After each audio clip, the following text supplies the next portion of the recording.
This is the first of a two-part presentation on Walt Whitman, and this part will be focused on reading his collection of poems, Leaves of Grass. We're talking about the first edition of 1855. And in this presentation, we'll talk primarily about some of the themes of the collection of poems, as Whitman himself articulates those themes in the preface to the book. The second part of this presentation is going to focus more on writing about these poems and some of what that's going to require. Nice landscape by Thomas Cole. So there's Walt Whitman. This is a famous portrait of Walt Whitman. It was engraved by a man named Samuel Hollier after a photograph. We no longer have the photograph. The engraving is all we have. And it appeared in the early editions of Leaves of Grass. And we'll talk more about this image in a moment. So when Whitman published Leaves of Grass in 1855, he achieved something entirely new in American poetry. He believed that the traditional forms and language of poetry, which at that time in America were still very much British, that those forms and that formal language were inadequate to convey unique American values and experiences. And with this book, with Leaves of Grass, he sought to give the United States its own native poetic voice, a voice that's honest, pluralistic, and transformative, a voice unencumbered by the dry customs, obsolete ideas, and sterile language, again, that American poets had basically inherited from England, a voice to represent the desires and dreams of a new kind of citizenry. And he explains this mission in the preface to Leaves of Grass, and the preface is the prose essay that begins right after the title page. So to really understand Whitman's project, it's important for us to read the preface. So a little more about the portrait of Whitman there on the right. Again, it is the frontispiece to the early editions of Leaves of Grass, the 1855 and 1856 editions, and Whitman included it in some of the later editions as well. But in the 1855 edition, it was published anonymously, so Whitman's name did not actually appear on the title page of the book, and all readers had to go on was this portrait of this man that you see on the right. It is a pretty radical portrait, actually. If you look at the image on the left from roughly the same time, maybe a year or two earlier, that's the very well-known American poet Henry Wadsworth Longfellow. And this is a more typical portrait of an American poet from that time. He's wearing a jacket and vest. He has a tie, has a cane. He's sitting in a very comfortable middle-class interior with ornate furniture and a nice volume, probably, of his own poetry sitting on the ottoman next to the chair there. That's so different from the portrait of Whitman on the right, with his collar undone and his workmanlike trousers and just his posture, this kind of casual posture. A critic at the time called it loaferish, and the way his hat is cocked. It clearly, Whitman wanted to convey the idea of poetry and of the poet as something very, very different from what we see in that portrait of Longfellow on the left. So the portrait, in a way, is of a piece with what Whitman is trying to do in the poetry, and that's what we're going to talk about next. And the way we're going to talk about Leaves of Grass in this presentation is we're not really going to focus on the poetry. We're going to do that in other ways. We're going to do that in class. But I do want to talk about the preface, and this will give us some ideas to think about as we read the poetry, because the poetry is an expression of the themes that are presented in the important preface to the collection. And so the first theme, there are going to be 10 of them. And the first one we're going to talk about is the American spirit. And what I'm going to do is I'm just going to give you an idea here that this is kind of my my own interpretation of this theme. And so for the American spirit, I said, to understand America, Whitman believes that one must look first at the lives of ordinary citizens, the common people, that they are the ones who define the nation. And then I'm going to give you a passage from the preface. I give you a citation that is the page 6 of the 1855 edition, the Penguin edition of that 1855 edition. And I'll read these passages. The genius of the United States is not best or most in its executives or legislatures, nor in its ambassadors or authors or colleges or churches or parlors, nor even in its newspapers or inventors, but always most in the common people, their manners, speech, dress, friendships, the freshness and candor of their physiognomy, the picturesque looseness of their carriage, their deathless attachment to freedom. So a couple of things you'll notice here, if you mark this passage in your copy, is that I do remove some material from the preface, and that's indicated here with the ellipses that you'll see. You'll see that in a number of these passages. And again, I do give you a parenthetical citation at the end, so that you can locate the passage for yourself. This one is on page 6. This what you see in this passage, by the way, this lists executive legislatures, ambassadors, authors, colleges, churches, parlors. Whitman loves making lists of things, and you're going to see this in the poetry as well. Some of his poetic lines are just long lists, and we'll talk more about that in class. Another important theme that comes out in the preface is the idea of poetry and liberty. The idea here is that poetry is the medium of American democracy, that poets are the enemies of tyranny and oppression. And here is a passage on page 15 where Whitman writes that poets are the voice and exposition of liberty. They, out of ages, are worthy the grand idea. To them, it is confided, and they must sustain it. That is liberty. To them, it is confided, and they must sustain it. Nothing has precedence of it, and nothing can warp or degrade it.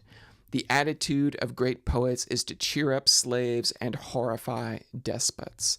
The turn of their necks, the sound of their feet, the motions of their wrists are full of hazard to the one and hope to the other. Come nigh them a while, and though they neither speak or advise, you shall learn the faithful American lesson. The next theme is the threat to liberty. And for Whitman, the selfish pursuit of material gain poisons the American spirit and impedes liberty and happiness. And we see this stated quite clearly on pages 18 and 19.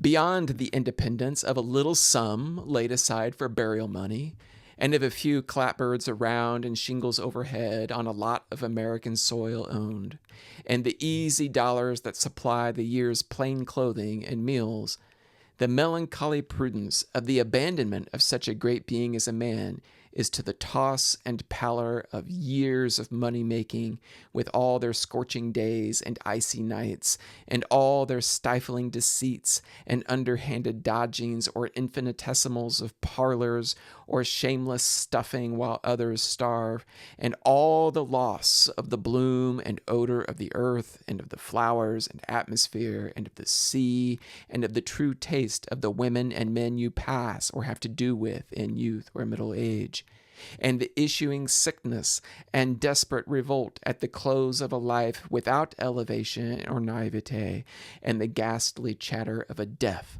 without serenity or majesty.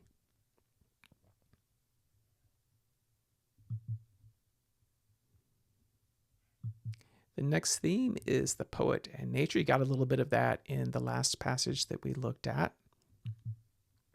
But nature for Whitman is the source of moral truth.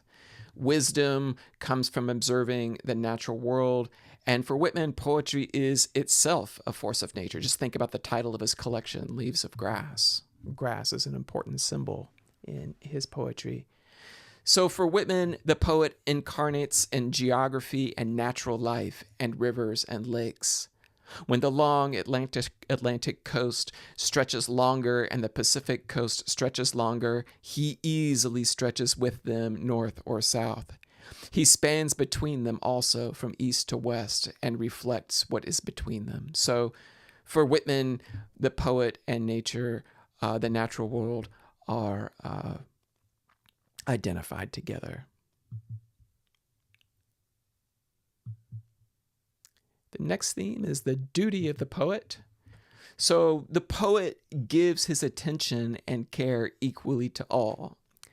He does not let others dictate how he should think or feel. This is what you shall do, he writes. Love the earth and sun and the animals. Despise riches. Give alms to everyone that asks. Stand up for the stupid and crazy. Devote your income and labor to others. Hate tyrants. Argue not concerning God. Have patience and indulgence toward the people.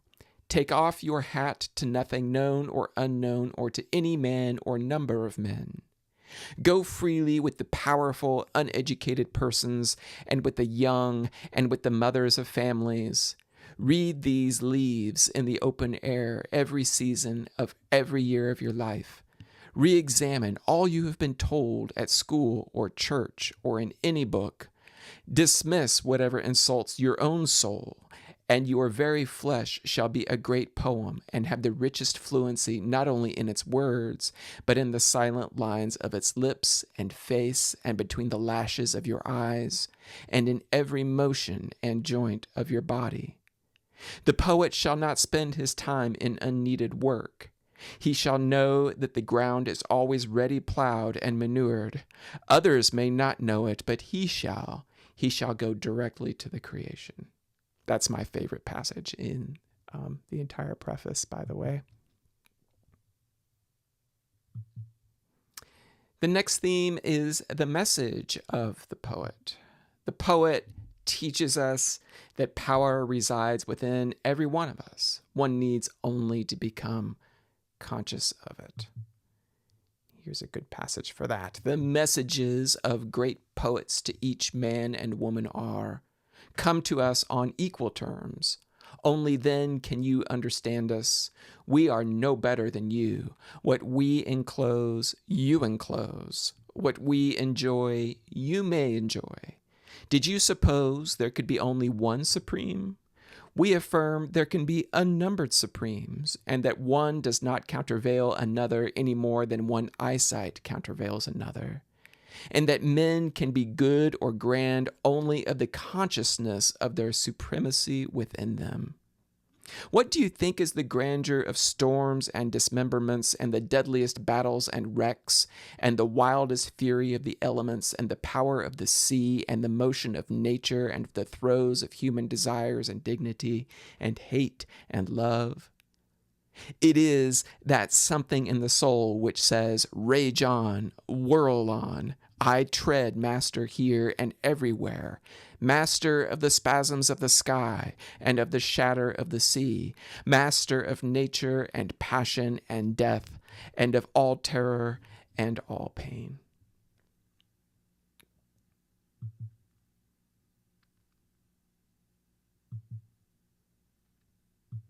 So this next theme is poetry and religion. You'll notice that reading the poems, religion comes up quite a bit, often in oblique and obscure ways. For Whitman, the poet is suspicious of institutional authority. Any institution, really, not just the institution of the church. God is to be discovered in the natural world, not in doctrine and ritual. For Whitman, religion is more experiential. It's not reverential. So here's a good passage on the topic of religion. There will soon, he writes, be no more priests. Their work is done. They may wait a while, perhaps a generation or two, dropping off by degrees. A superior breed shall take their place, the gangs of cosmos, and prophets en masse shall take their place. A new order shall arise, and they shall be the priests of man, and every man shall be his own priest. The churches built under their umbrage shall be the churches of men and women. Through the divinity of themselves shall the cosmos and the new breed of poets be interpreters of men and women and of all events and things. They shall find their inspiration in real objects today, symptoms of the past and future. They shall not deign to defend immortality or God, or the perfection of things, or liberty, or the exquisite beauty and reality of the soul.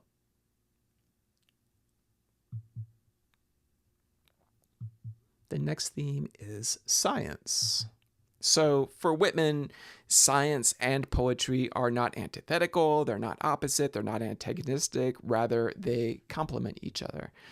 Science for Whitman helps poets better understand the natural world, which is what the poet studies.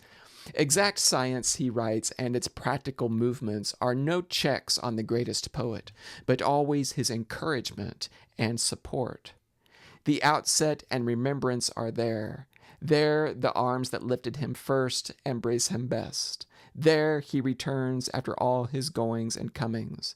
The sailor and traveler, the anatomist, chemist, astronomer, geologist, phrenologist, spiritualist, mathematician, historian, and lexicographer are not poets, but they are the lawgivers of poets, and their construction underlies the structure of every perfect poem. No matter what rises or is uttered, they scent the seed of the conception of it. Always of their father stuff must be begotten the sinewy race of bards. So poets depend on science. It's an example of Walt Whitman's handwriting.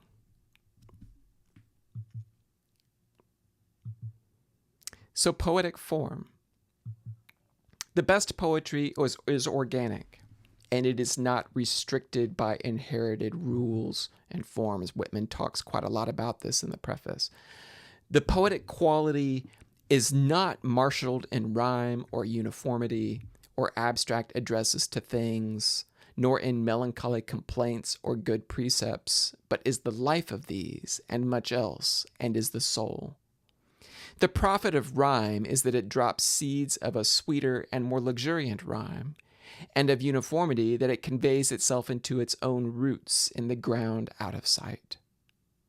The rhyme and uniformity of perfect poems show the free growth of metrical laws, and bud from them as unerringly and loosely as lilacs or roses on a bush, and take shapes as compact as the shapes of chestnuts and oranges and melons and pears, and shed the perfume impalpable to form.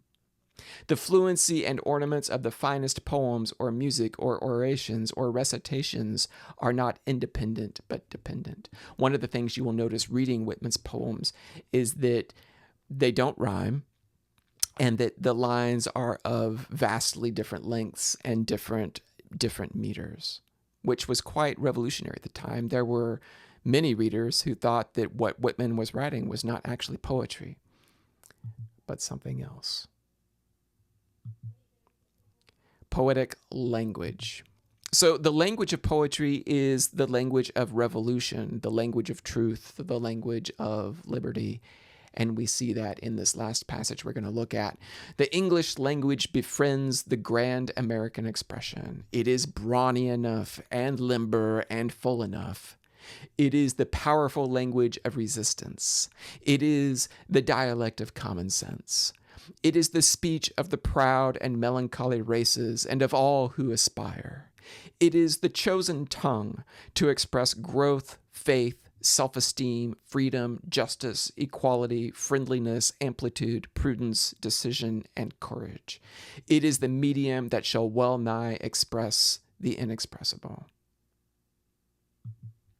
So those are the themes that I want you to think about and to look for as you read the poems in Leaves of Grass. Here they are all listed for us again. The duty of the poet, the message of the poet, the threat to liberty, religion, nature, science, the American spirit, poetic language, and poetic form. And that concludes this first part of the two-part presentation on Whitman.